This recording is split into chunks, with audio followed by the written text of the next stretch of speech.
Ստենում եմ նպատակներ իրականացնել։ Բարի երեկո, ուղիղ եթերում Դեմարդեմն է։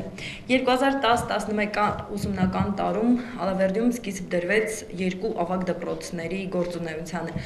Սանայի Սարահար թաղամասում համար 8 ավագ դպրոցը արդեն Սայաթնովայի անվան համար 8 դպրոցը արդեն ավագ է եւ քաղաքի ներքևի հատվածում համար 5 դպրոցը գործում է որպես ավագ դպրոց։ Հանրակրթության պետական կանոնակարգում ասվում է, որ ավագ դպրոցի հանրակրթության վերջին օղակն է եւ պետք է պատրաստի սովորողներին ինքնուրույն կյանքի ու աշխատանքի շուկա մտնելու։ Այսօր Դեմարդեմի տաղավարում ուղիղ եթերում փորձելու ենք պարզել, թե արդյոք իսկապես ավագ դպրոցը այն նախամասնագիտական կրթություն ապահովող օջախն է, հիմնական օջախն է եւ դեռևս ինչ խնդիրներ ունեն Ալավերդու նման փոքրիկ մարզային քաղաքի ավագ դպրոցները։ Դեմարդեմի տաղավարում այսօր հյուրընկալել ենք համար 8 ավագ դպրոցի տնօրեն Ալվարդ Բաբայանին, Աղթալայի համար 1 միջնակարգ դպրոցի տնօրեն Լեռնիկ Ճիճիլյանին եւ համար 5 ավագ դպրոցի տնօրեն Լաուրա Մելիքսեթյանին։ Բարի երեկո։ Ես կարծես թե շփոթվում էի, ասելով, որ Աղթալայի ավագ դպրոցը, կուզեմ մի փոքր սրա մասին խոսենք, որովհետև ի սկզբանե, երբ նոր էին ավագ դպրոցները, միջնակարգ դպրոցները դառնում ավագ դպրոց, խոսակցություն կար, որ նաև Աղթալայի համար 1 դպրոցը կլինի ավագ դպրոց, որ փուլում է սա եւ արդյոք առաջիկայում սպասվում է։ Դուք ճիշտ եք նշում, դեռ ավագ դպրոցների ռազմավարությունը երբ մշակվում էր, սկզբնական կաստինգային փուլում Աղթալայի դպրոցը, առաջին դպրոցը ընդգրկված էր ավագ դպրոցների ցանկում։ Սակայն այդ ժամանակահատվածում կար ավագ դպրոցների ձևավորման այլ տենդենց, որով փակվում էին բոլոր միջնակարգ դպրոցները եւ որոշակի տարածքային ավագ դպրոցներ էին սպասարկում։ Կոնկրետ Աղթալայի ավագ դպրոցը գործելու էր Աղթալայի ենթատարածաշրջանի համար, ընդգրկելով իր շրջակա գյուղերը։ Բայց հետագայում փոխվեց նաեւ միտումը եւ գյուղական համայնքներում պահպանվեցին միջնակարգ դպրոց հասկացությունները։ Եվ այս կոնտեքստում բնականաբար Աղթալայում արդեն 2010-11 թվականին Աղթալայում ավագ դպրոց պահելու խնդիրը արդյունավետությունը ցածր էր, որովհետև չէր լինի աշակերտների այն համակազմը, որ ապահովեր այդ ավագ դպրոցի գործունեությունը։ Այսինքն ըստ էության պետք է սպասարկել միայն Աղթալայի տարածքը, վարչական տարածքի առումով եւ հարակից գյուղեր այդտեղ փաստորեն երեխաներ չէին ուղարկելու։ Ինչու՞։ Բնականաբար ես կասկածում եմ, որ որևէ ճոճկանի բնակիչ, այրումի կամ շնողի կամ թեղուտի բնակիչ, ել չեմ ասում նաև շամլուղի բնակիչը,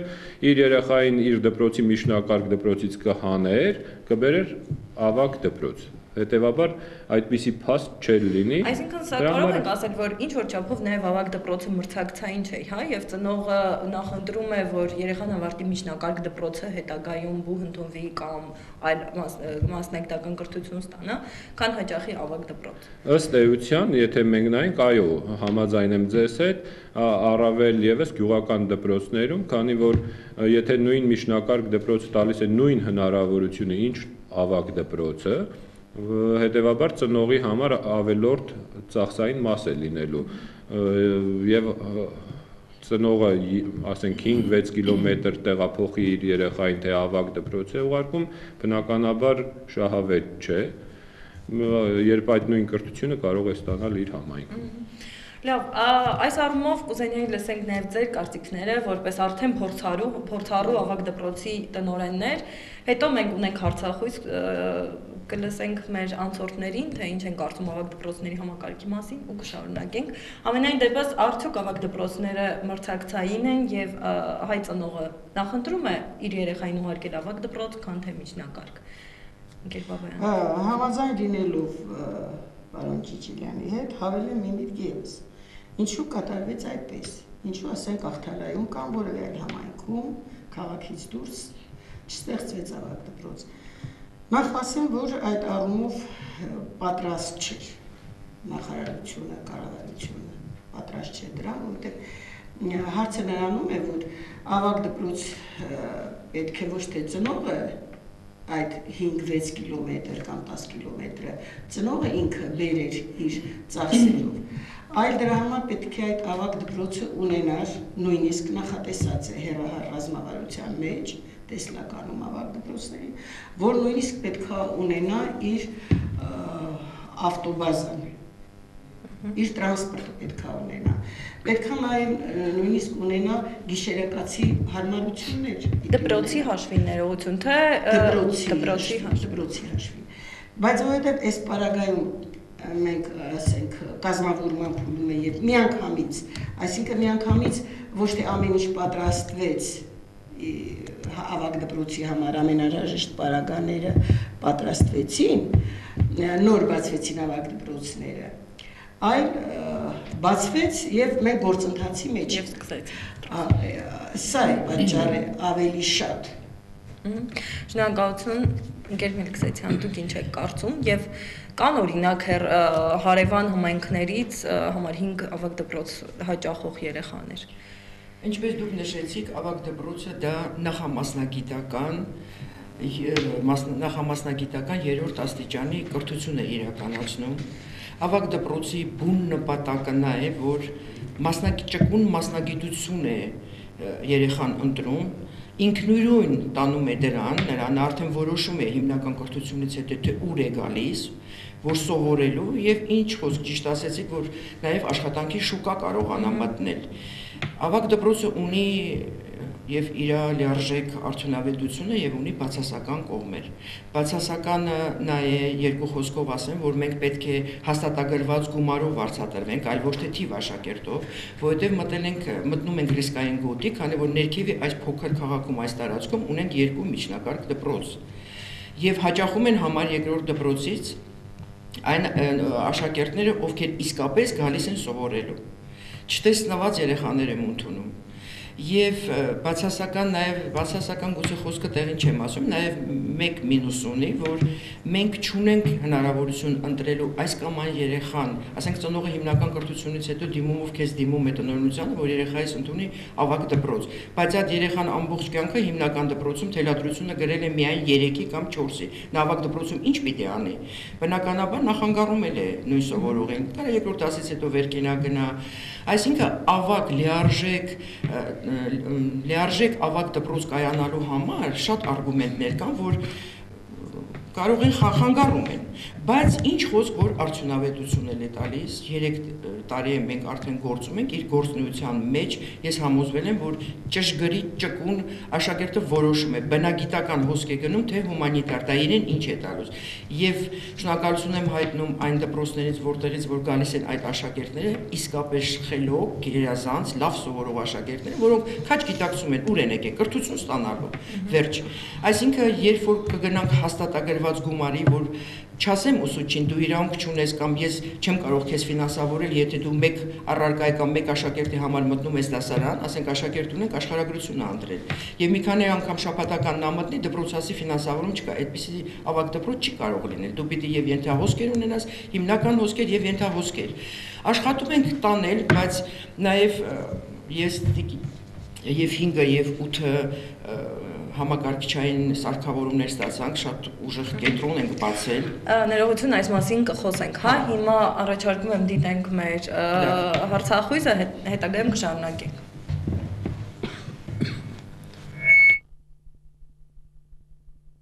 Փոփոխությունը այդքան մեծ չի, ուղղակի առարկաների առումով ավելի շատ առարկա ենք անցնում։ Կոնկրետ բնագիտական հոսքով, օրինակ մաթեմատիկա առարկան ավելի շատ ենք ուսումնասիրում, հումանիտարի հոսքում էլ իրենց ընտրած առարկան։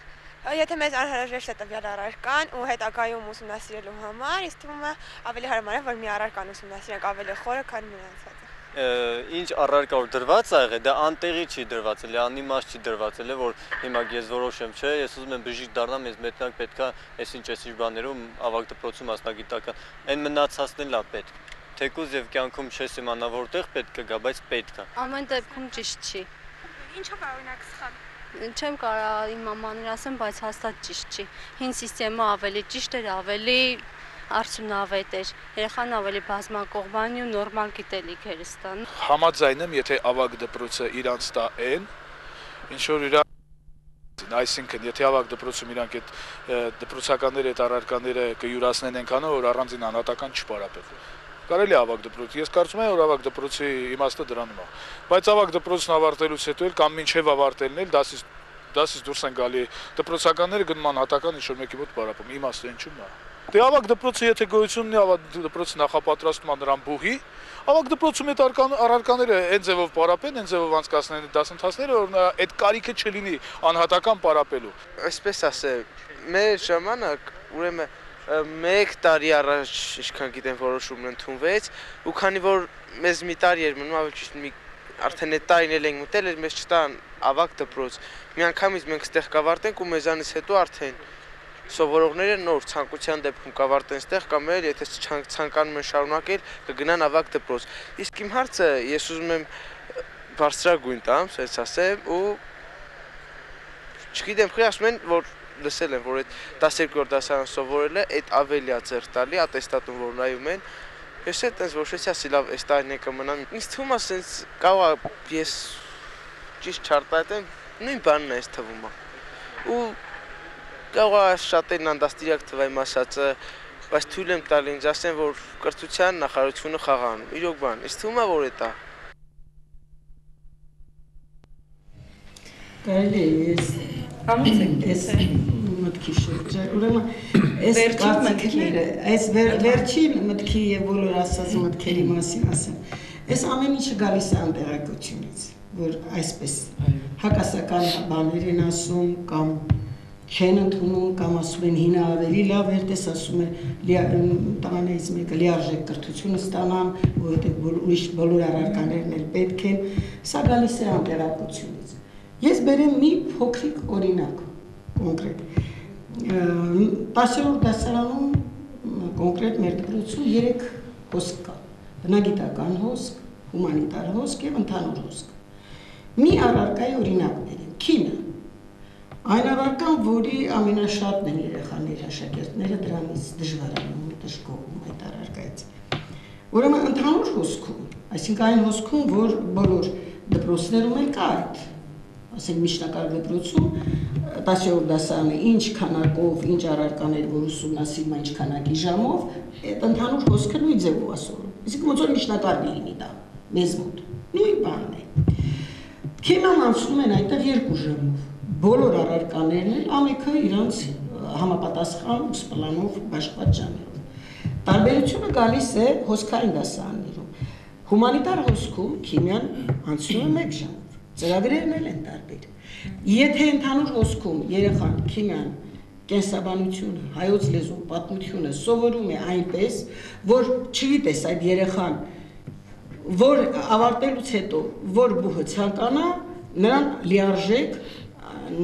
կրթությունը տալիս են այդ ծրագրով ընդունելության համար, ինչ պիտի նա քննություն անցնի, այդ ծրագիրը սովորում է։ Մինչդեռ հումանիտար հոսքի քիմիայի ծրագիրը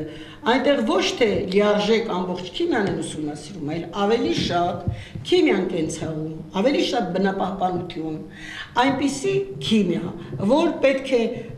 եւ իրավաբանին իմանա այդ քիմիան, եւ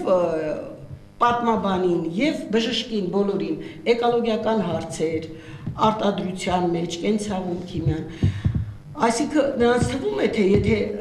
հոսքային դասարանում աշակերտը սովորում, հումանիտար հոսքում, ուրեմն նա քիմիա չի սովորում, կամ ֆիզիկա չի սովորում, ոչ, սովորում է այն քիմիան, այն ֆիզիկան, որը պետք է հետագայում, իրան ավելի շատ պետք է, որովհետև իսկապես շատ բաներ, առարկաներ դպրոցն ավարտելուց հետո, ես էլ եմ ավարտել, դուք էլ բոլորս էլ, այն ինչը որ մեր մասնագիտականը չի, մենք մոռացել ենք, մենք դա չգիտենք։ Բայց ավելի լավ կլիներ, որ այն ինչ որ պետք է եւ ֆիզիկայից եւ քիմիայից դա իմանար բանասերը։ Իսկ քիմիագործը, որ պետք է դառնա մասնագետ քիմիայի, մասնագետ արտադրությունում աշխատի լաբորատորիայում, նա արդեն դա խորացված է անցնում։ Մարդկան չտվա թե եթե սովորում են հոսքային դասարաններում, ուրեմն 3 առարկա է սովորում, մնացածը Իսկ արդյոք մասնագետները բավարար են եւ ուսուցիչները վերապատրաստված են այս կրթությունը տալու, հա, ավագ դպրոցներին, որտեղ այս խնդիրը դեռևս կա, նույնիսկ Երևանում շատ ավագ դպրոցներ խոսում են սրա մասին, որ մասնագիտական վերապատրաստման խնդիր կա եւ ուսուցիչները այդքան էլ չեն բավարարում, հա, այն ուսումնական պլանին։ Ընտրեմ Տիկին Մելիքսեթյան, դուք մի։ Ես պետք է ասեմ, որ մեր դպրոցը վերապատրաստված մեծ բանակ ունի, մենք ունենք 8 ուսուցիչներ, Թորոսյան, Սամբատյան, Իգնացենկո եւ այլն, որոնք վերապատրաստվել են, նույնիսկ ապրիլի 18-ին վերապատրաստման դասախոսներ են Ալավերդի քաղաքում պետք է վերապատրաստվեն, նրանք բոլորը տարակարգ ունեն, բոլորը հանձնել են, ատեստավորվել են Երևանում եւ իրավունք են ստացել ավագ դպրոցում դասավանդելու։ Ես ուզում եմ Բաբայան ինչ ասեց չկրկնեմ, ես ուզում եմ այդ քաղաքացին, որ ասեց կրկնոսույցի շկոլայի մասին, ես կոչ եմ անում արդից օգտվելով ծնողներին, որ չեմ ուզում դա բան համարել մոդա, թե ինչ, եթե տեսնեք, թե ինչ երեխաների են ուղարկում սովորելու նրանց մոտ, որ բուհ գնան, այնինչ երեխան դպրոցից բացակայելով, սովորական դասի չներկայանալով, թե ժամը 10-ին գնում է ռեպետիտորի մոտ, ով է թույլ տալիս, դրան վերջ պետք է լինի, հենց բուն նպատակն է ավագ դպրոցի նա, որ սոցիալապես անապահով, բացի այդ էլ քաղաքում ապրում ենք, այնպիսի քաղաքում բոլորս գիտենք, որ ծնողը իրեն սենց, չգիտեմ ինչ անելով վերապատրաստում է երեխան, բան չունեմ ասելու, կա աշակերտ, որը 0-ից պետք է 40 կրթություն ստանա եւ նա 45 րոպեում չի հասնի, բայց այնպիսի աշակերտներ ունեն, որ դպրոց չեն հաճախում, ժամը 10-ից գնում են ռեպետիտորի մոտ պարապելու, եթե մենք նրան գնահատական չդնենք, եթե մենք դնենք նրա բացականները, նա ոնց պետք է ատեստատ չունենա, ոնց պետք է բուհ գնա, դրան պետք է վերջ տրվի։ Ավագ դպրոցի նպատակը դա է։ Երեխան երբ դասի չի գալիս, ինչպես է դպրոցը հետագայում, հա, եթե սա օրինաչափ երևույթ է եւ մի քանի օր շարունակվում է, դպրոցն ինչպես է։ Ասեմ ձեզ, այսպեսի բան բացառվում է։ Ասեմ ձեզ։ Բոլոր երեխաներն էլ 12-րդ դասանում է, 10-ում է, 12-ում, 11-ը, այս երեխա չկա, որ իրավունք ուներ բացակայել։ Օրենք գոյություն ունի, որ 160-200 ժամ բացակայելուց հետո նա պետք է քննություն հանձնի, նա իրավունք դա դուրս է մնում, 200-ից հետո արդեն դուրս է մնում դպրոցից, 60-ից մինչև 200 այդ սահմանում, նա արդեն պիտի դա ուզում է 6-րդ դասարան լինի, չհնարավոր է, որ այսօր մենք երեխա ունենք, ասենք, ոտքը կոտրած, չի կարող դպրոց գա, այնպիսի մի աշակերտ Խեչումյան Գեղամը, որ մարզային փուլ պետք է գնար մաթեմատիկայի օլիմպիադայի, տնային ուսուցում եք կազմակերպել, հնարավոր է, չէ, որ մի երեխա իմանալի, այնպես լինի, որ 200 ժամը նույնիսկ կարող է։ Դպրոցը պարտավոր է։ Ով ասել, թե նա Հիմա Տիկին Մելիքսեթյան եւ ընկեր Ճիճիգյանը, ես նաեւ ձեզ այսօր նաեւ որպես փորձագետ եմ, հա, որովհետեւ դուք իրականում խորացված ավելի շատ հա եւ նաեւ մասնագիտական գիտեմ, որ գյուղական դպրոցներում դասընթացներ եք կազմակերպել, հա, դպրոցների կառավարման, վերապատրաստման դասընթացներ։ Հիմա լսենք ընկեր Մելիքսեթյանին, թե արդյոք այս խնդիրը, հա, բացակայությունների կա։ Ես մասին չի ասում, ինչ գործողը կարող է երեխայի հետ ուրբաթօրը բացակայել միտեղ գնական երեխան իսկապես հիվանդ։ Ես դրա մասին չեմ ասում, ես ասում եմ ինչքան են մոտենում, որ խնդրում եմ թույլատրեք 12-րդ դասանում հատկապես, արդեն մասսայական բնույթ է կրում, ես խիստ ասեմ, բացականները տեսեք, պատկերացրեք տնորեն, ինձ թույլ եմ տվել աշակերտին ցույց տալ, որ պարբերաբար քո բացականները դրվում հասավ 120, դու ընդհանրապես քննությանը չես մասնակցելու։ Եվ զարմանում եմ ռեպետիտորների վրա, բոլոր ուսուցիչներ են, դասախոսներ են, միթե չեն հասկանում, որ դպրոցի դասից հետո պետք է պարապեն։ Գուցե իսկապես ավել գումար ունեն, թող պարապեն, ինչ ա եղել այդ։ Միգուցե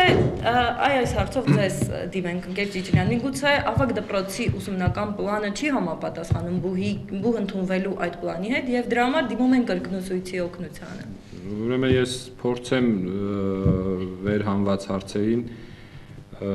իմ տեսակետը ներկայացնել։ Սկսենք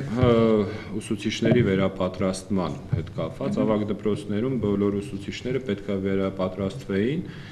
համապատասխան ավագ դպրոցների ծրագրին համապատասխան։ Իրականում մենք ինչ ունենք,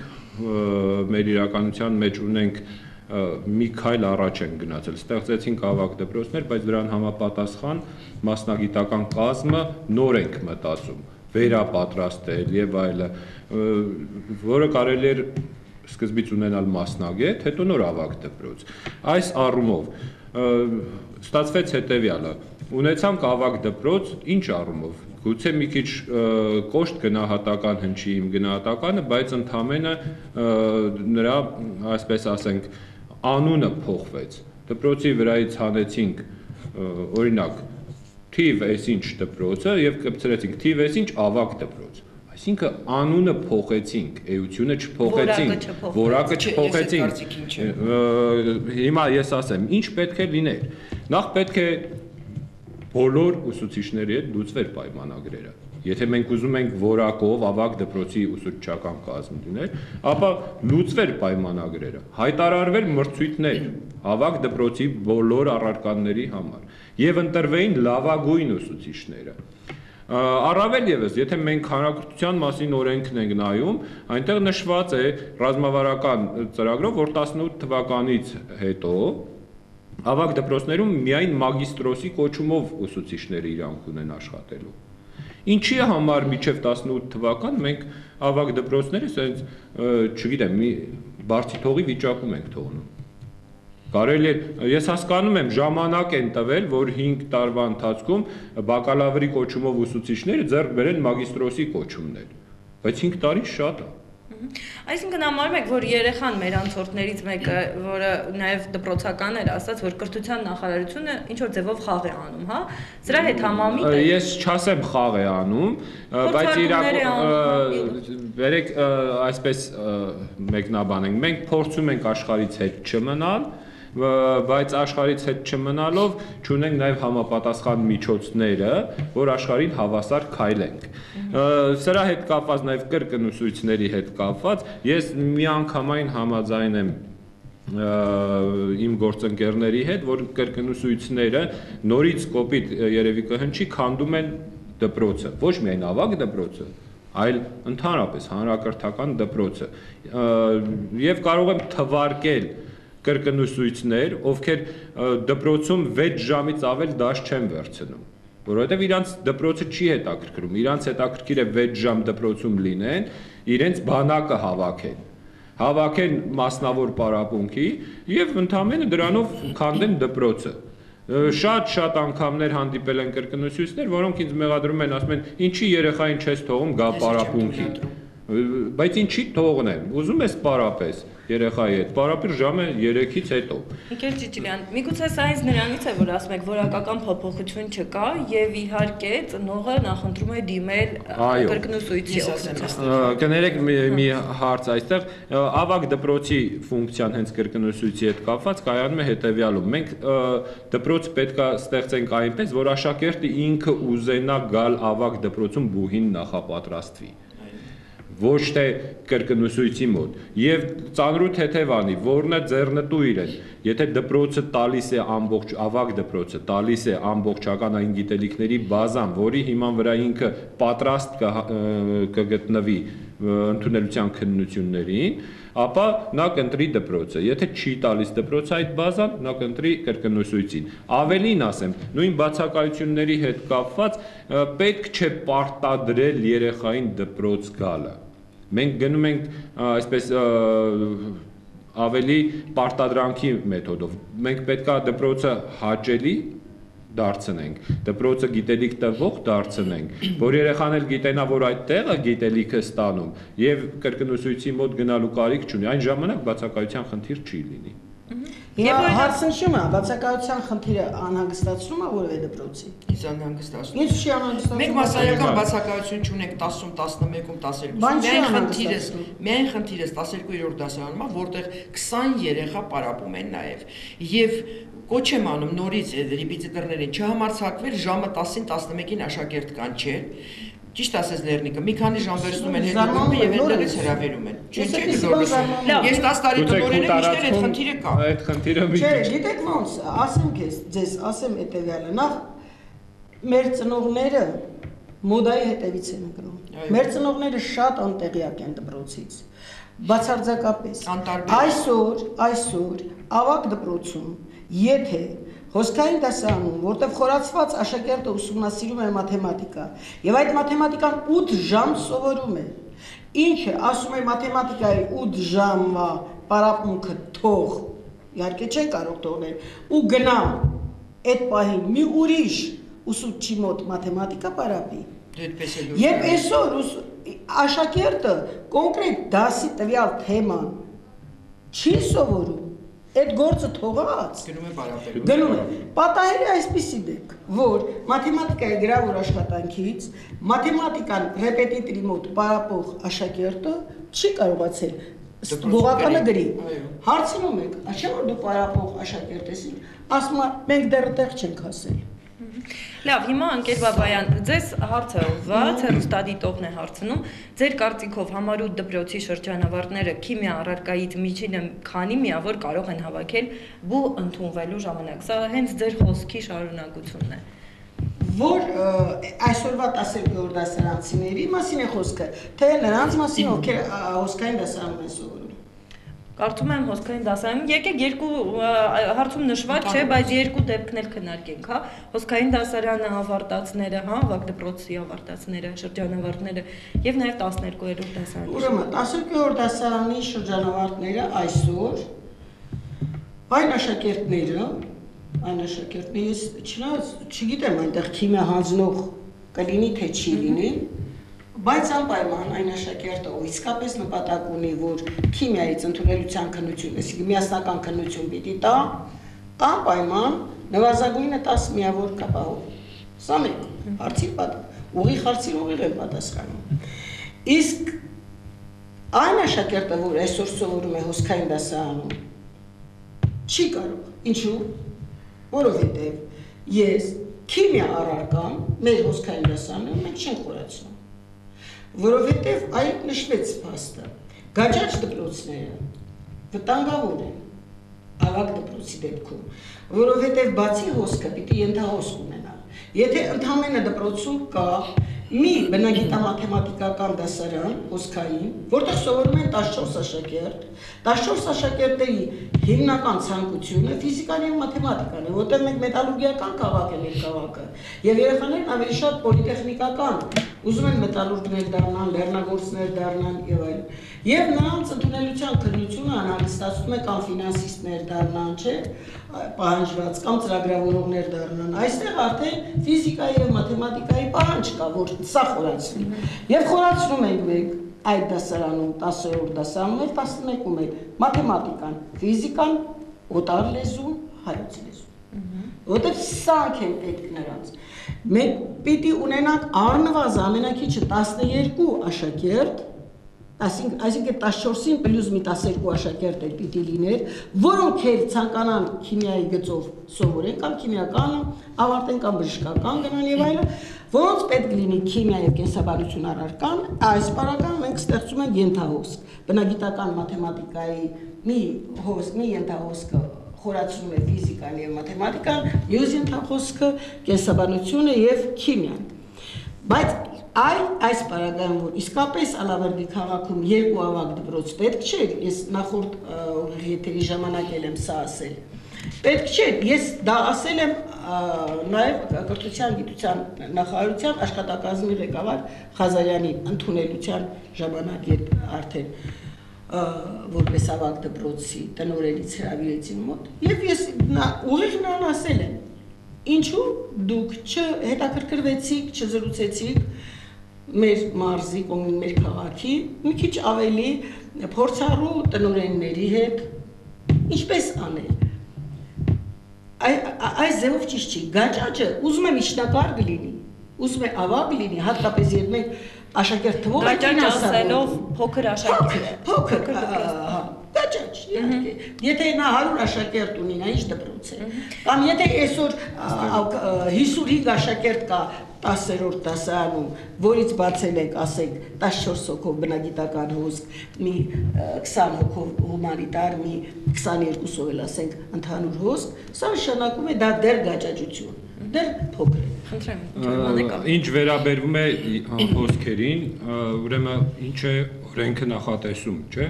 Ասում է մասնագիտական առարկաների դասերին 12-ից 15 աշակերտ պետք է լինի, իսկ հանրակրթության մեջ դա 25-ից 30 աշակերտ է։ Լրացուցիչ դասընթացները կարող են իրականացվել անհատական դասացուցակով կամ դասընթացով, այսպես ասենք, խորհրդատու ուսուցիչների օգնությամբ, որը իրականում խորհրդատու ուսուցիչների ինստիտուտը մեր դպրոցներում բացակայում է եւ ավագ դպրոցներում էլ բացակայում է այս պահին։ Համակարգը նկատի ունեցել, որ երեխաներից մեկը կարող է այնպիսի մի ուղղություն ընտրել, որ մենակ լինի կամ քիչ թվով, եւ պարտավոր են դրա համար ապահովել դասապրոցես, բայց ասում են, որ այդ մեկ հոգու համար դասընթաց չենք կարող ապահովել, գնացեք միացեք մյուսներին։ Այսինքն, եթե ավագ դպրոցը անհատական երեխայի կարիքը բավարարող պետք է լիներ, այստեղ մենք գալիս ենք կանգնում ենք փաստի առաջ։ Մենք ստեղծեցինք ավագ դպրոց, որ յուրաքանչյուր երեխայի կրթական կարիքը կարողանանք բավարարել։ Բայց եկավ կանգնեցինք մի փաստի առաջ։ 15 երեխա ընտրել է ֆիզիկա, մեկը ընտրել է քիմիա։ Եվ եթե ավագ դպրոց, Լեռնիկ, ավագ դպրոց, նույնը նաև միջնակարգ երկու միջնակարգ դպրոց կա, ճիշտ է։ Սխալ է, միանշանակ սխալ է։ Աշխարհագրական առումով կարծում եմ ճիշտ է, հա, եթե Աղթալայում հիմա ինչպես Ալավերդու պարագայում է, հա, ներքևի հատվածի բնակիչը դժվարությամբ կհասնի Սանային Սարահար դպրոցը։ Այս խորհրդային դպրոցները ծափահարող մենք տեսանք որոշ մարդիկ էլ եղան, որ ասում էին հին դպրոցները լավ է, որտեղ նրանք անգիտակից են ասում բան։ Ես չգիտեմ, մոռացել եմ հույն փիլիսոփաներից որն ասել ամեն ինչ հոսում է, ամեն ինչ փոխվում։ Եթե տնտեսությունը փոխվել է, եթե գյուղատնտեսությունը փոխվել է, եթե քաղաքական կյանքը փոխվում է, սոցիալական կյանքը փոխվում է,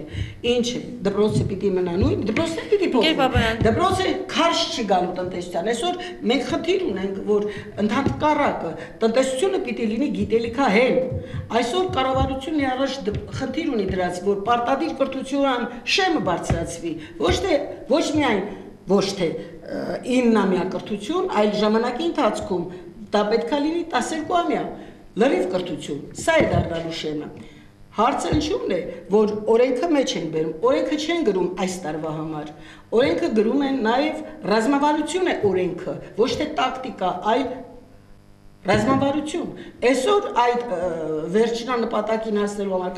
պետք է կատարենք այս քայլը, հետո մյուս քայլը։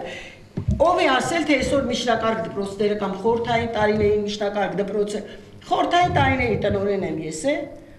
Չերնենկոն չի դպրոցական ռեֆորմը մտցրեց, այսինքն դեռ խորհրդային տարիներին միջնակարգ դպրոցը կատարյալ չէր, նա էլ էր գործընթացի մեջ եւ ամեն ինչ,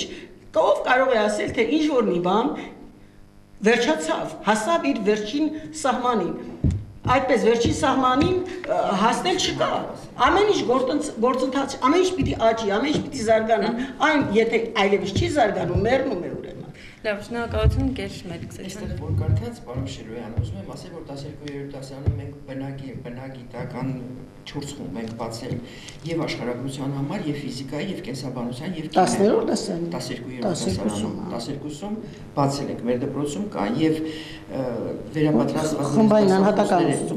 կրկնության շրջանում 10 հունվարից եւ այնտեղ դասավանդում են պարոն Թորոսյանը, բոլորս գիտենք, թե ինչ ուժեղ մաթեմատիկ է քաղաքում, վաստակաշատ խիմիկ պարոն Մակիչյանը, կենսաբան Ղումաշյանը, բոլորը ատեստավորված տարակարգ ստացած մանկավարժներ են։ Տարակարգ չունենք, վերապատրաստված են, բայց տարակարգ ունեցող ուսուցիչ չունենք քաղաքում։ Դե կստանանք, արդեն նորից վերջացնենք այս վերապատրաստումը։ Իմ խոսքը ձեր ուսուցչական կազմին չէր վերաբերվում։ Իմ խոսքը վերաբերվում է համակարգին։ Մենք խոսում ենք երևի համակարգի մասին։ Եթե մենք Լեռնիկ ջան, եթե մենք սպասենք 18 թվին, ինչը ունենք նրանցով։ Իսկ ով է ասում, այնտեղից եկած է կամ այդ մագիստրոսի կոչումը Մակիչյանից կամ Թորոսյանից ուժեղ է լինելու։ Ոչ, մարդիկ 30 տարվա մաթեմատիկներ են։ Նրանք մագիստրոսը հետն դիպլոմավորված մասնագետ։ Նրանք դիպլոմավորված մասնագետ են։ Լավ, հիմա ստացվում է այնպես, որ մինչև 2018 թվականը սովորողները, որոնք կավարտեն ավագ դպրոցը, ինչ որ ձևով նրանք այսպես փորձարկման շրջանավարտներ կդառնան, հա։ Չեք կարծում այսպես։ Քանի որ ընկեր Ճիճիլյանը օրենքներից այսպես փաստեր բերելով, մենք հասկանում ենք, որ դեռևս ավագ դպրոց ունենալուն մենք պատրաստ չենք եղել։ Համենայն դեպս Ալավերդու նման փոքրիկ քաղաքի դպրոցները։ Խնդրեմ, ձեր կարծիքը։ Իմ կարծիքով ուզում է Ալավերդում լիներ, երբ սկսվում է ավագ դպրոցը, ուզում է Երևանի կենտրոնում լիներ, ոչ մի անգամ ոչ մեկը պատրաստ չեն դեռ։ Եվ ընդհանրապես ոչ մի անգամ ոչինչ պատրաստ չի լինում։ Ինչ որ մի կետից պիտի սկսել։ Անկախ նայից, եթե սպասես, որ պատրաստ լինես, նորը սկսես, կուշանաս։ Այսօր ժամանակը արագ է, փոփոխման դարաշրջան է։ Ամեն ինչ փոխվում է, ետ ընկար, չես հասնի այլևս։ Շատ արագության դար է։ Մենք ճիշտ ենք արել, որ սկսել ենք ավագ դպրոցները, թեգուզ անպատրաստ վիճակում, որովհետև այս պարագայում մենք էլ ենք պահանջում, ասում եմ, դե քանի դեռ նա չի լալիս, ծից չեն տալիս, մենք էլ ենք լաց լինում, նախարարության առաջ խնդիրներ դնում, ստեղծել ենք եւ այս կարիքն ունենք, նախարարություն արագացրու, սա եւ անում են։ Լաուրա Բենիկովնա նոր նշեց, որ ընդամենը 2 օր է մենք այնպիսի մի համակարգչային կաբինետներ ենք ստեղծել 2 դպրոցում էլ ինտերակտիվ գրատախտակներով, պրոյեկտորներով, քանի էլեկտրոնային գրատախտակ ունի համալուտ ավագ դպրոցը։ 1 դա առայժմ թիվինգն է 1 բայց ունեք 40 ընտրեմ Գերջիջին։ Ուրեմն Ախթալայի համար 1-ը արդեն երևի 6 ամիս առաջ ուներ ինտերակտիվ գրատախտակը, որը ավագ դպրոց չի, միջնակարգ դպրոց է, բայց մենք ունեինք Ախթալայի թիվ 1-ը հիմա գովաշ չթվա, բայց Wi-Fi ինտերնետը արդեն 2 տարի է, որ դպրոցի տարածքում ունենք, այսինքն տեսեք, այստեղ խնդիրը դրված է ավագ դպրոց, տարբեր միջոցներ։ Դպրոցի դուք դժգոհում եք, որ վարձատրությունը ուսուցիչների ցածր է, որովհետև քիչ աշակերտ ունեք, քիչ է ֆինանսավորվում, բայց ինչ միջոցներով եք գնել այդ գրատախտակը, թե նվեր եք ստացել։ Ծրագիր ենք շահել։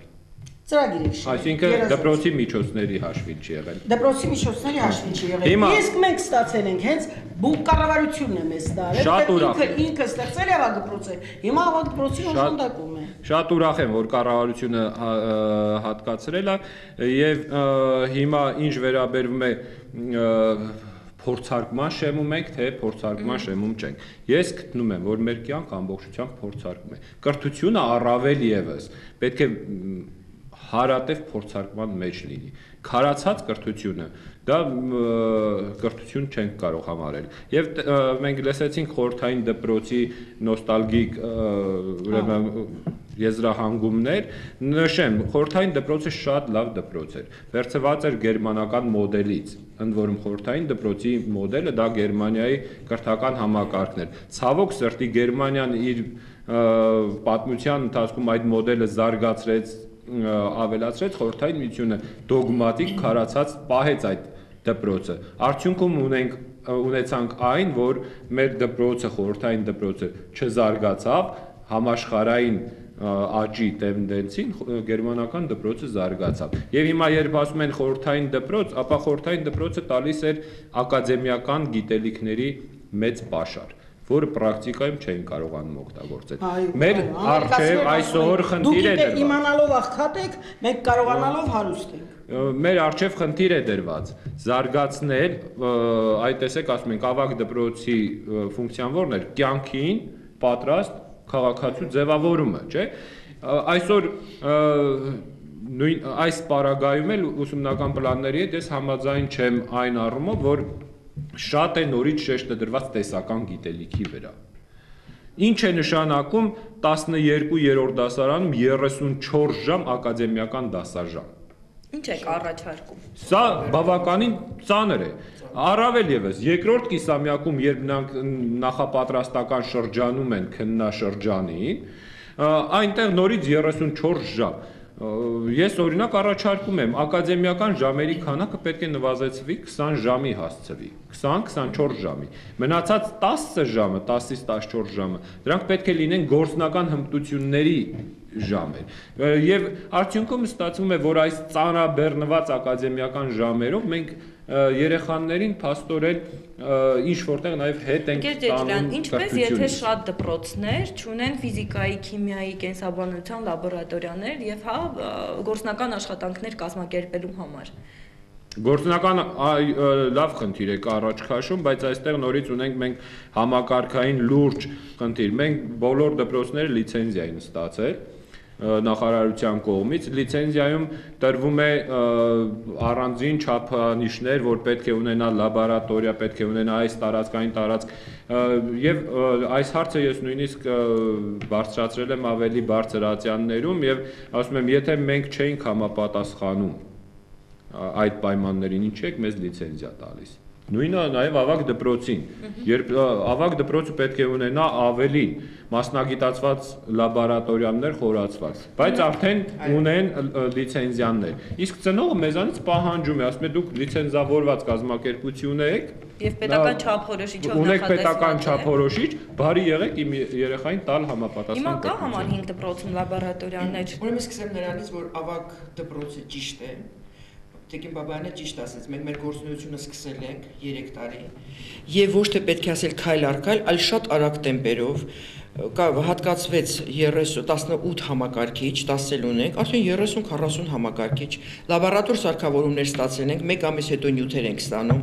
13-ից 14 թիվ հիմնովի դպրոցը վերանորոգվում է որպես ավագ դպրոց։ Իհարկե խնդիրները շատ են, բայց ինչպես Բաբայանը նշեց, պիտի առաջ գնանք։ Ով էր ասում, որ պատրաստ պետք է տան, եթե վերցնենք Մոսկվայի դպրոցների հետ համեմատենք, ասենք Գերմանիա, Երևան, Երևանի քաղաքը, Մոսկվայում էլ արդեն համակարգչով չեն աշխատում, պլանշետները դրած, նրանով են աշխատում, դասագիրք չեն տանում, պայուսակ չեն տանում։ Մենք քայլ առ քայլ գնում ենք առաջ։ Կարևորը նա է, որ այս գործընթացը կարծում եմ ճիշտ է, արդյունավետ է, դրա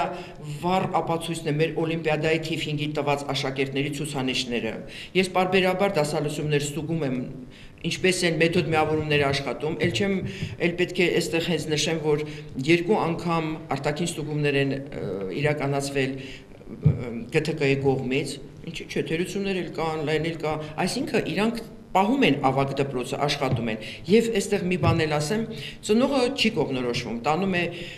ուսումնարան երեխային, արհեստագործական եւ տանում են եվրոպական։ Այս անունից ես չեմ հասկանում, ծնողը հասկանում է եվրոպական ուրա տանում։ Եթե եվրոպական տեխնիկումա, ուչիլիշը,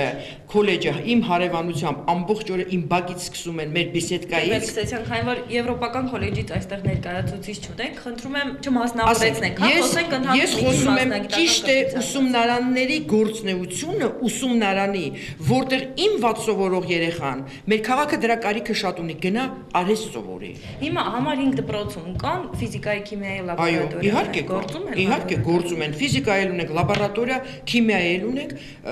մեծ արդեն համակարգչային կենտրոն վերանորոգեցինք, մի մեծ պատանեցինք, մտնում ես մի հետաքրքիր կենտրոն է դարձել։ Հիմա մնում է քիմիայի նյութեր ստանանք, շկաֆներ ենք ստացել, որտեղ պետք է պահպանեն, չգիտեմ ինչպես էր կոչվում այդ պահպանման այդ տարաները։ Այո, եւ բարբերաբար ասենց գնում։ Ինտերակտիվները։ Հա։ Ունենք լաբորատորիաներ։ Հա, վերազինեցին բավականին եւ կենսաբանության կաբինետը եւ ֆիզիկա եւ քիմիայի ֆիզիկան սարքավորումներով։ Քիմիան էլ սարքավորումներ ստացավ, հրաշալի նյութեր ստացան կենսաբանության կաբինետից, հերբարիումներ, դիդակտիկ նյութեր, բավականին շատ ստացանք։ Եվ շարունակական է։ Ինչ է նշանակում բավարարում։ Ոչ մի անգամ ոչ մի բան չի բավարարում։ Այսինքն եկանք այն եզրահանգման, որ իսկապես 34 ժամ ակադեմիական ժամը շատ է։ Պետք է լինի եթե դուք ունեք լաբորատորիաներ, պետք է երեխեք լինի լաբորատորիայում։ Այսօր այս այն դաշտը չի եւ այն տեղը չի, երբ մենք ընդհանրապես այսպես դեկլարատիվ մտքեր արտահայտեն կամ առաջարկություններ հաստատ անկյուն 3 հեռուստատեսությամբ արած քո առաջարկությունը կամ իմ ու նրա հաստատ ոչ մի արդյունք չի տա, որովհետեւ այդ առաջարկությունը երբ պետք է ասել փոխենք 34 ժամը, շաբաթվա 34 ժամը, հաստատ այդտեղ չլուծվող բան է դա։ 34 ժամ լուծելու համար դա շատ ավելի բարձր ատյաններ կան, դաշտեր կան, տղեր կան։ Իսկ բարձրացրել եք։ Այսօր ես ճիշտ ասած այդ աստիճան չեմ ուսումնասիրել, խորացրել, որ 34 ժամը, ակադեմիական ժամը դա ուրեմն շատ է, պիտի երեխան 34 ժամ չսովորի, որովհետև երբ պլան են կազմում, դրան մասնակցում են հոգեբաններ, բժիշկներ, մանկավարժներ, Տիկին խոսքը վերաբերում է երկրորդ կիսամյակի 12-րդ դասարանի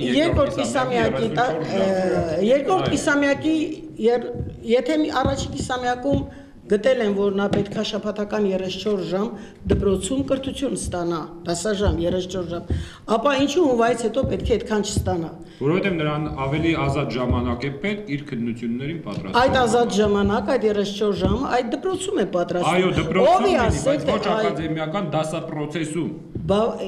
Խմբային աշխատանքներ կան, անհատական կան, որ դպրոցը ունի հնարավորություն։ Հարցը ուրիշ բան է, այստեղ ուրիշ բան է, թե որ դպրոցը ինչ հնարավորություններ ունի, որ դպրոցը ինչ հնարավորություններ ունի, ֆինանսական ինչ հնարավորություններ ունի։ Այսօր այստեղ 3 դպրոցի տնօրեն կա, եկեք բոլորս էլ հայտարարենք բարձր, թե ով իր մի դրույք, իր ուսուցչի մի դրույքի համար ինչքան փող է վճարում։ Եթե ես գիտեմ, որ 3-ից մեջ ամենաբարձրը ես եմ վճարում 93,000 դրամ, որովհետև մեր աշակերտների թիվը ավելի շատ է եւ մեր ֆինանսավորումը ավելի շատ է, ոչ թե նրանից, որ ես ձեզանից լավ տնօրեն եմ։ Չէ, դուք ավելի լավն եք, բայց դուք ասացիք, որ 85, ավելի քիչ։ Այսինքն ստացվում է այնպես, որ յուրաքանչյուրս աշխատում ենք մեր հնարավորություններով։ Մեր հնարավորություններով։ Հիմա ոչ թե նստենք, ասենք, թե գիտեք, ինչ հնարավորությունը սուղ է, բայց Երևանում դպրոցներ կան, որ Վանաձորում 5-րդ դպրոցը, ավագ դպրոցը 4-5 ենթահոսք ունի։ 4 ու 5 ենթահոսք ունի։ Նա ավելի շատ հնարավորություններ ունի։ Նա ավելի բարձր է ենթադրում վճարում։ Հարցը նրանում է, որ մենք պետք է մեր հնարավորության սահմանում, մեր ունեցած հնարավորության սահմանում աշխատենք։ Ավելին, նորից գանք այն մտքին, որ ներկայացվեց հաղորդման սկզբում Տիկին Մելիքսեթյանի կողմից, որ ոչ թե աշակերտ թվով պետք է ֆինանսավորվի, այլ գործով պետք է ֆինանսավորվի։ Կապ չունի, եթե դու ունես մեկ աշակերտ քիմիա ուսումնասիրող, ուրեմն այդ ուսուցչի վճարը պետությունը պետք է ձեզ վճարի։ Լավ, շնորհակալություն, մեր ժամանակը շատ քիչ է, մենք դեռ 2 հարց ունենք, որ հեռուստադիտողն է ուղղել, դասագրքերը հավանում եք։ Դասագրքերը ինչ վերաբերվում է դասագրքերին։ Դրանք իրենց տեսքով, ձևով ու բովանդակության չեն բավարարում մեր երեխաների անսահմանափակ հնարավորությունները։ Այսօր երեխաների հնարավորությունները անսահմանափակ են։ Այսօր տեխնիկական միջոցները մուտք է գործել մեր կենցաղ, ինտերնետ հասկացությունը, համացանց հասկացությունը, տարբեր քիչ առաջ նշեցինք արդեն ինչա պլանշետները եւ այլը հասանելի են մեր երեխաներին։ Հետևաբար այս դասագրքերի բովանդակությունը, երբ նայում ենք, իսկապես չի բավարարում։ Ճիշտ ասած, հարցը լավ չհասկացա։ Դասագրքերը հավանում եք ինչ առումով, բովանդակային առումով, իրանց որակով, պոլիգրաֆիկ որակով, թե բովանդակային առումով, այո, շատ դասագրքեր չեմ հավանում, ես կոնկրետ չեմ հավանում եւ շատ դասագրքեր պետք է որ փոխվեն։ Նույնիսկ դասագրքերի մեջ թեմաներ կան իրար հակասող։ Խնդիր կա, անպայման դասագրքերի վերափոխելու ու այդ գործընթացը անդադ կատարվում է։ Յուրաքանչյուր տարի ինչ որ մի դասագիրք ավելի լավն է դառնում։ Փոխվում է անդադ։ Հարցն ունի շարունակություն, եթե չեք հավանում, բարձրաձայնել եք այդ մասին։ Իհարկե։ Մենք կարծիք ենք գրել, ապայման մեթոդ միավորում յուրաքանչյուր դասագրք, նույնիսկ թեմաներ այսպես տեղադրել, այս նյութը հանել կոնկրետ, ես հիշում եմ, որ հայոց լեզվից ինչ էր գրված, կարծեմ մեր ուսուցիչները դերանվան մասին հարց առաջ քաշեցին, դերանունների հոլովման մասին, այդ կարծիքը մենք գրել եւ ուղարկել ենք։ Եվ ինչքան արդյունքը դե ուղարկել ենք, դե արդյունքը պիտի ստանանք, արդյունքը անմիջապես այսօր ուղարկեցինք մի շաբաթից մի ամսից հետո չի լինի։ Այդ կարծիքները հավաքվում են, նստում են մարդիկ, գիրք դասագիրք, այլ դասագիրք հրատարակելը տենց հեշտ բան չի միանգամից։ Այ ամեն օգոստոսին կրթության նախարարը հանդիպում է, չէ՞, օգոստոսյան ժողով է լինում, հանդիպում է լինում։ Այս հարցը երբևէ բարձրացրել եք, ընկեր Մելիքսեթյան, միգուցե դուք պետք է ասեմ, որ բացի են հավանում եք, թե չենք հավանում, պետք է ասեմ, որ 11-րդ դասանում դասագիրք չունենք։ Ինչու՞։ Պարոն Թորոսյանը հայթայթել է ինչ-որ միտեղից։ Ես եմ տվել։ Դուք եք տվել, շնորհակալություն։ Նախարարը եկել է, նախարարին ասել ենք, ասում է զանգեք այսինչ պարոն Գրիգորյանը, զանգում ենք պարոն Գրիգորյանը, ասում է զանգեք այսինչ պարոն եւ այդպես ուսումնական տարին ավարտում ենք առանց դասագրքի։ Պատկերացնում եք, դասախոսում է մարդը, ինքը վերցրել է դասագիրքը, ընդհանուր աշխատում է, բայց ինչ է նշանակում, եթե երեխականը դասագիրք չունի։ Ինչ է նշանակում այսօր 21-րդ դարում այդ չլոտ գրքերի համար, ներողություն եմ խնդրում այսպես արտահայտվելու, գումար ենք հավաքում։ Երբ պիտի այդ համակարգը վերջանա, տառապում է միջև ուսումնական տարվա վերջը, թե մադանի ծնողը երբ պիտի ինձ այդ գումարը ուղարկի։ Ինչպես է ստացվել, որ դուք 11-րդ դասարանի դասագիրք ունեք, հա մաթեմատիկայի, իսկ համար 5 դպրոցում չկա այդ։ Ես քիչ ավելի փորձառու եմ։ Այսինքն գոյություն դասագրքերի շրջանառու հիմնադրամ Երևանում է, տեղն էլ կարող եմ ասել որտեղ է, որտեղ ասենք մենք ստանում ենք ավագ դպրոցները դասագրքերն ստանում են Երևանի 112 դպրոցից, բայց նախապես պիտի շրջանառու հիմնադրամի հետ կապ ունենալ Գարեգին Գարեգինյանն է տնօրենը, նրա ներկայանալ նա պահանջը գրել, այնտեղից ստանալ դա ակտ կազմել այդ գրքերի պատվերը տալ նրանց, որ նրանք այդ գրքերը ուղարկեն քո պահանջագրով 112 դպրոց, որտեղ պահեստավորվում է դասագրքերը, ունդեղից բերեն։ Ինչ է ստացվում, ներողություն, դուք փորձառու եք եւ հիմա մի նոր երիտասարդ տնօրեն, որը փորձառու չէ, ստացվում է, որ նախարարությունը նաեւ չի կարողանում հոգալ, հա դասագրքերի խնդիրը եւ այսօր կան դեռ դպրոցներ հոգալու հարցը չի, այդ մենք էլ են գրել եւ ներկայացրել, ուղղակի ասեցին չկա կլինիկ ուղարկի կա, կլինիկ ուղարկի, ես քեզ ասացի որ մի սպասի գնա, այդտեղ նույնիսկ կարծեմ նոթբուք Չէ, մենք դասագրքերը խնդիր չունենք այս բանը։ Շրջանառու հիմնադրամում ես այդ ծրագիրը բերել եմ։ Կա այսպիսի ծրագիր։ Ինչ են կոչում, ես համակարգիչներից շատ չեմ հասկանում, Ճիճիլյանը շատ լավ գիտի, նետբուքներ են, փոքրիկները, նետբուքներ են կոչվում։ Ուրեմն կա այսպիսի ծրագիր շրջանառու դասագրքերի հիմնադրամում։ Եթե մի ամբողջ դասարան համաձայնվում է, դա ամիսը կազմում է 7000 դրամ։ Ինչպես դասագիրք ենք ստանում, դասագիրքը արժե ընդհանրենք 1200 դրամ, 4 տարի օգտագործում ենք, ամեն տարի 300 դրամ է տվյալ տարվա օգտագործման գումարը մուծում աշակերտը, չէ՞։ Սա էլ է օգնություն ծնողին, չէ՞։ Հիմա էլ կա, որ մենք վերցնում ենք, կարող է 20 աշակերտ ունեն, ուսուցիչներն էլ է 21 նոթբուքը վերցնում ենք եւ յուրաքանչյուր ամիս, եթե դպրոցը հնարավորություն ունի, կարա այդ գումարը ինքը տա, դա լինի դպրոցի սեփականությունը, յուրաքանչյուրի համար ամսական 7000 դրամ, այդ 20 Եվ հետո ունենա ինքը մի ամբողջ կոմպլեկտ դրանց մեջ, գիտեք ինչեր կան ծրագրավորած դասագրքեր, ալտերնատիվ դասագրքեր, որ աշակերտ են, որ ասում են ծանրաբեռնած չի տալի։ Իսկ դրանց համար պետք են էլեկտրոնային գրատախտակներ, ճիշտ է։ Էլեկտրոնային գրատախտակ է պետք է, չլինի էլ նետբուքը կարա ուսուցիչը դնի իր առջև, աշակերտ յուրաքանչյուր աշակերտի առաջին դնի, եւ նրա մեջ դասագիրք էլ կա, վարժություն էլ կա, ամեն ինչ կա։ Այդ տեխնիկայով կապված Խնդրեմ, շատ կարճ, ցավոք մեր ժամանակը չի բավականացնում։ Ուրեմն մեր